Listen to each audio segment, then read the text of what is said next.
if you were to grade this class, we ask you the same thing every year, man. Like as far as what would you grade this class, and why would you, and why? Well, I mean, grading a class, man, every class you bring in is an A plus. I mean, you got to believe that. You believe in these guys. You're excited. They're our future. So, yeah, I think they're all going to be stars. I mean, you got to believe that. You don't bring them in if you don't feel they're capable of that. And this is a good group. We lost players, so it's not that you never replace graduating players. You bring in guys with special attributes who are going to impact the program. Returning guys change, grow, mature. They're going to fill new roles. So as a collective unit, I'm excited. And the four guys, Nick, Alex, Nick, and Bailey that we got coming in for next year as freshmen, they're everything we can ask for. Top students, great players, experience. They've played at the highest level in this country. They're athletic, and they're excited to be Lobos. So that's all you can ask for. So I'm not going to give a grade. I just don't think that's fair to anybody. The grade is when they're done. You hope that they're all here and graduate and have 4 wonderful years. The team has success. They experience growth. They excel in the classroom, excel on the field, and then I'll be able to give you a grade. How do you think they'll mesh with what you have here already? It's a good group. So it's a pretty well-rounded group. And just to kind of go through the 4, and it was always, and I told the guys, because there was an order, the 4 are listed in an order, and it was alphabetical. It wasn't that what we thought in terms of how good anybody was. We went straight alphabetical. So the B first, Nick Barrero. Nick's from El Paso originally and was a standout player in El Paso, and he's pretty ambitious. So the last couple of years, he moved to Casa Grande, Arizona, to play for Real Salt Lake. The MLS team has an academy down there.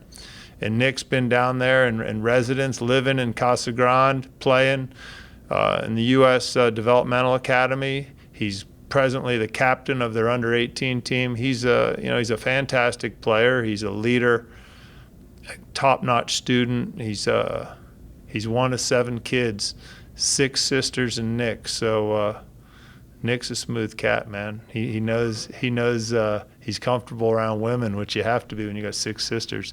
But he's a great defender. I'm excited about him, and he's just a special kid. He played in the Olympic developmental program for New Mexico, because kids from El Paso play in our state. So he's familiar with Albuquerque. He's from the region. Just a great fit for our program. So Nick's one I'm real excited about. Alphabetically, I think the next one is it Leatherman? Bailey.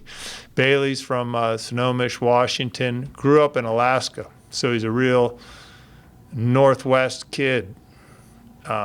His dad's a coach. He's been around soccer. He's an ambitious player. Plays for Crossfire Premier, which is in the U.S. Developmental Academy. He's just a true soccer player. Just thinks the game, breathes the game, trains, and he's a leader. Another kid who's a captain of one of the top teams in the country. He's more of an attacking player, midfielder. I think he can fill in anywhere in attacking positions, but just an ambitious kid and wants to be here, wants to play for New Mexico, wants to get better, and that's all you can ask for. So I think he's going to have a great career here. Third, Nick Taylor. Nick's from Capel, Texas.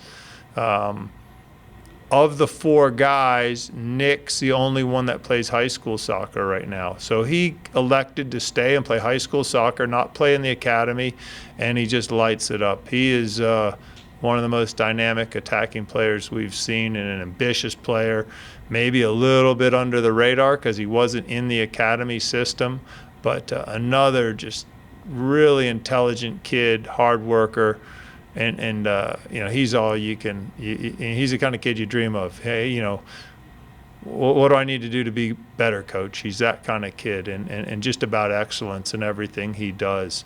I think he's going to surprise people. I think Nick's going to get into this environment, and he's just such a competitor, and he's athletic and skillful, and he's a goal scorer. So I think he's going to be a fun one to watch, and just a wonderful, I guess I call them kids. They're young men, at least in theory. They're coming here. It's a transition into adulthood.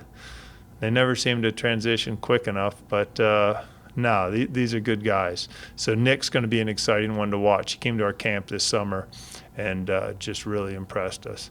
And then the fourth guy at this point is Alex Vetta.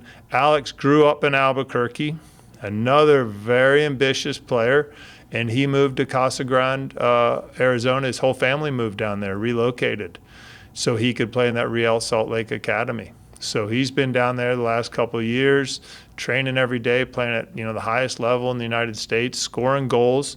Had some looks with some of the youth national teams, went into some training camps with the U.S. under-18s. So just another ambitious, intelligent, passionate kid who wants to be a Lobo, wants to represent the state of New Mexico. So he's going to be a good one. He's a natural goal scorer, big, quick, learning how to be a center forward, and he's really well coached, that he's a kid that's, I think, going to thrive in collegiate soccer. And he's ambitious. All these guys are ambitious. They have dreams of playing after college, but right now they're about New Mexico and making our team great. That's what they're about. So it's a fun group. I think people are going to really enjoy them. I think we're going to have some more guys over the next couple months that we'll announce. Winter training's going well. The team's developing a new identity, and it's just a hungry group. Just pleasure to be around. So I'm excited. I'm excited about today. I'm excited about tomorrow, and excited about next season. It's a lot of fun working with this group.